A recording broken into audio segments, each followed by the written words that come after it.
అందరికీ praise lord. April 5th ఈరోజు దేవుని వాగ్దానము.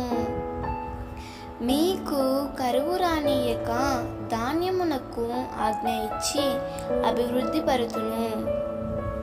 యెహెజ్కేలు 36:29 ఇప్పుడు ఉన్న పరిస్థితులను బట్టి బాధపడుతున్నావా? ప్రభువు నీతో సెలవిస్తున్న మాట, నీకు కరువు రాకుండా ధాన్యమునకు ఆజ్ఞ ఇచ్చి అభివృద్ధి పరుతును.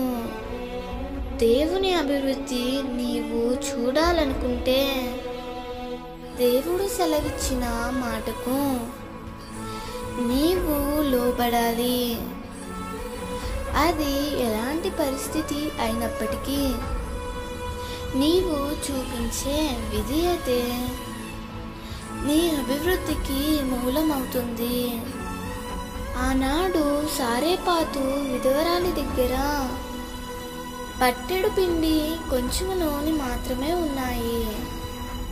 అలాంటి సమయంలో దేవుని సేవకుని మాట విని ఆ పట్టెడు పిండి కొంచెం నూనెలో కూడా ఆమె విధేయత చూపిన కారణం చేత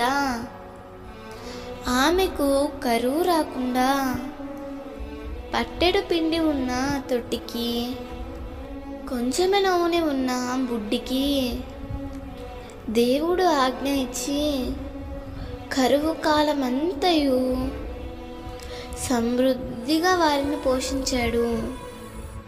వారిని మాత్రమే కాదు కానీ వారి ఇంటి వారిని కూడా కరువు కాలమందు పోషించాడు. ప్రియ మిత్రమా, కొంచెంలో విధవరాలు ఎంత విధేయత కలిగి ఉందో అలాంటి విధేయత నీవు కలిగి ఉంటే ప్రభువు నిన్ను కూడా అభివృద్ధి పరుస్తాడు. ప్రభు సహాయము నీకు సమృద్ధిగా కలుగునుగాక. నీ కొద్ది స్థితిని దేవుడు కొలవలేని స్థితికి నడిపించునుగాక. ఆమేన్.